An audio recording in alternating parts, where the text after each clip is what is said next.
जरा सोचिए, अगर भारत का संविधान एक विशाल और बेहद शानदार इमारत का ब्लूप्रिंट हो तो एक ऐसा आर्किटेक्चरल नक्शा जो ये तय करता है कि दुनिया का सबसे बड़ा लोकतंत्र कैसे काम करेगा, कैसे खुद को संतुलित रखेगा और सबसे जरूरी बात, अपने नागरिकों की हिफाजत कैसे करेगा। आज के इस विश्लेषण में हम इसी मास्टरपीस को डिकोड करने वाले हैं।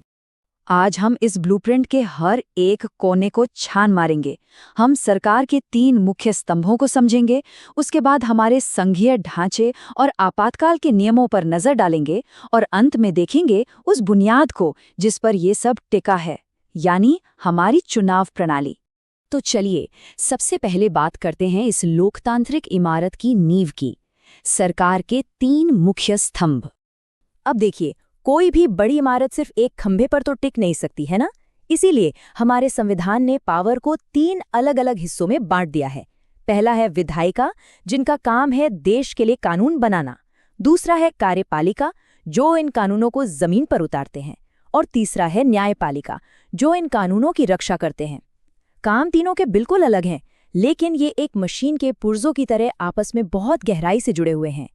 इसी तालमेल से हमारा देश बिना रुके चलता रहता है। तो चलिए पहले स्तंभ को जरा पास से देखते हैं, विधायिका। भारत में हम इसे संसद के नाम से जानते हैं। इसके 2 बहुत ही अहम हिस्से हैं, लोकसभा और राज्यसभा। लोकसभा यानी निचला सदन, यहाँ बैठने वाले सांसदों को सीधे हम और आप चुनते हैं हर 5 साल में। और दिलचस्प बात यह है कि देश के पैसों से जुड़े मामलों यानी मनी बिल्स में असली ताकत इसी सदन के पास होती है। दूसरी तरफ है राज्यसभा यानी ऊपरी सदन। ये कभी भंग नहीं होता, हमेशा चलता रहता है और ये मुख्य रूप से राज्यों की आवाज को केंद्र तक पहुंचाता है। ये पूरा स्ट्रक्चर इसलिए है ताकि जनता की सीधी आवाज और राज्यों के हित दोनों को बराबर तवज्जो मिले। लेकिन ध्यान दीजिएगा, संसद का काम सिर्फ कानून बनाना ही नहीं है। सरकार सही से काम कर रही है या नहीं, इस पर नजर रखना, देश का पूरा बजट पास करना और बड़े राष्ट्रीय मुद्दों पर खुलकर बहस करना, ये सब संसद के ही काम हैं। असल में यही तय होता है कि देश किस दिशा में आगे बढ़ेगा। कानून तो बन गए, लेकिन अब आते हैं दूसरे स्तंभ पर, कार्यपालिका।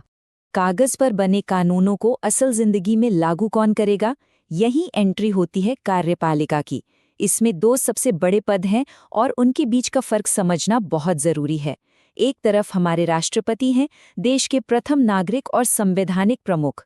सेना की कमान उनके हाथ में होती है और कोई भी कानून उनकी मोहर के बिना पास नहीं होता। लेकिन अगर हम रियल पावर की बात करें तो वो प्रधानमंत्री के पास होती है। सरकार चलाना, अहम फैसले लेना और मंत्रियों की टीम को लीड करना, ये सब प्रधानमंत्री का काम है। मतलब आसान भाषा में कहें तो राष्ट्रपति ज्यादातर फैसले प्रधानमंत्री और उनकी टीम की सलाह पर ही लेते हैं। जाहिर है प्रधानमंत्री अकेले इतनी विशाल देश को तो नहीं चला सकते, इसलिए उनकी एक पूरी टीम होती है जिसे हम मंत्रिपरिषद कहते हैं। इसे आप एक बड़े कॉरपोरेट स्ट्रक्चर की तरह समझ सकते हैं। सबसे ऊपर कैबिनेट मंत्री, जो रक्षा या वित्त जैसे बड़े विभाग संभालते हैं। फिर उनकी मदद के लिए राज्य मंत्री और फिर उप मंत्री, ये सब मिलकर पूरे देश का एडमिनिस्ट्रेशन चलाते हैं। अब रुख करते हैं तीसरे और शायद सबसे स्वतंत्र स्तंभ की तरफ, न्यायपालिका। ये सिस्टम बिल्कुल एक सीढ़ी की तरह डिजाइन किया गया है ताकि हर आम इंसान तक इंसाफ पहुंच सके। सबसे निचले पायदान पर होती हैं जिला और तहसील की अदालतें, जो आम लोगों के लिए हैं। उनके ऊपर हर राज्य का अपना हाई कोर्ट होता है और इस पूरी सीढ़ी में सबसे ऊपर बैठा है हमारा सुप्रीम कोर्ट, जो पूरे देश की न्याय व्यवस्था का बॉस है और हमारे संविधान का सबसे बड़ा रक्षक है। और इस सुप्रीम कोर्ट के पास एक बहुत बड़ी सुपर पावर है। अगर कल को सरकार कोई ऐसा कानून बना दे जो हमारे संविधान के बेसिक नियमों के खिलाफ हो, तो सुप्रीम कोर्ट के पास उसे सीधे सीधे रद्द करने की ताकत है। ये एक ऐसी चीज है जो इस बात की पक्की गारंटी देती है कि इस देश में संविधान से ऊपर कुछ भी नहीं है। खैर, अब तक हमने इन तीनों स्तंभों को तो समझ लिया, लेकिन जरा सोचिए, भारत जैसा विशाल और विविधता से भरा देश, यहाँ आखिर काम का और शक्तियों का असल बंटवारा होता कैसे है? और अगर अचानक देश पर कोई बड़ा संकट आ जाए, तब ये पूरा का पूरा सिस्टम कैसे रिस्पॉन्ड करता है? इसका जवाब हमें मिलता है हमारे संघीय ढांचे और इमरजेंसी के प्रावधानों में। देखिए, भारत एक संघीय या फेडरल सिस्टम वाला देश है। इसका सीधा सा मतलब ये है कि यहाँ पावर सिर्फ दिल्ली में बैठी एक सरकार की मुट्ठी में नहीं है। शक्तियों को केंद्र सरकार और अलग-अलग राज्य सरकारों के बीच बहुत ही स्मार्ट तरीके से बांटा गया है, ताकि इतना बड़ा देश बिना किसी टकराव के आसानी से चल सके। लेकिन कौन सा काम कौन करेगा, इस कंफ्यूजन को दूर करने के लिए संविधान ने 3 साफ-साफ लिस्ट बना दी हैं। संघ सूची में सेना, विदेश नीति और रेलवे जैसे बड़े और राष्ट्रीय मुद्दे हैं। इन पर सिर्फ केंद्र सरकार फैसले लेती है। राज्य सूची में शिक्षा, स्वास्थ्य और पुलिस आते हैं, जो राज्य सरकारों की जिम्मेदारी हैं। और फिर एक समवर्ती सूची भी है, जिस पर दोनों मिलकर काम कर सकते हैं। काफी सुलझा हुआ सिस्टम है ना? लेकिन मान लीजिए देश पर कोई बहुत बड़ा खतरा आ जाए, युद्ध हो जाए या कोई भयंकर वित्तीय संकट आ जाए। ऐसे असाधारण वक्त के लिए संविधान में आपातकाल यानी इमरजेंसी की व्यवस्था है, जैसे राष्ट्रीय आपातकाल, राष्ट्रपति शासन या वित्तीय आपातकाल। ऐसी स्थिति में ये शक्तियों का आम बंटवारा थोड़ा बदल जाता है और अचानक से केंद्र सरकार के पास बहुत ज्यादा पावर आ जाती है, ताकि वो तुरंत फैसले ले सके और देश को उस संकट से बाहर निकाल सके।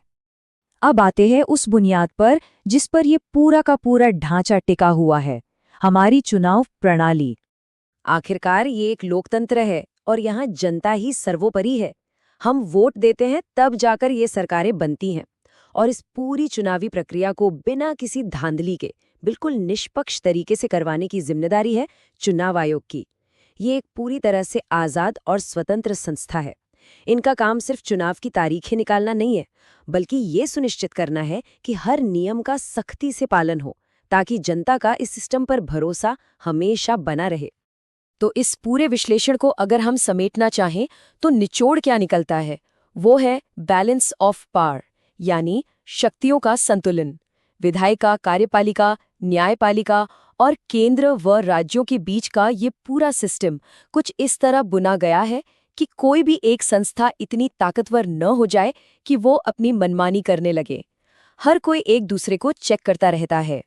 संविधान ने हर हिस्से की हदें इतनी सफाई से तय कर दी हैं कि पावर का गलत इस्तेमाल करना लगभग नामुमकिन हो जाता है।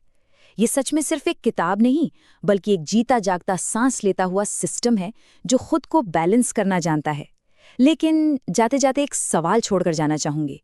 जिस तेजी से आज दुनिया बदल रही है, ग्लोबल चुनौतियां और नई नई तकनीकें आ रही हैं, क्या हमारा ये शानदार बैलेंस ऑफ पावर आने वाले कल की अनजानी चुनौतियों का सामना करने के लिए पूरी तरह से तैयार है? या फिर इसमें भी हमें कुछ नए बदलावों की जरूरत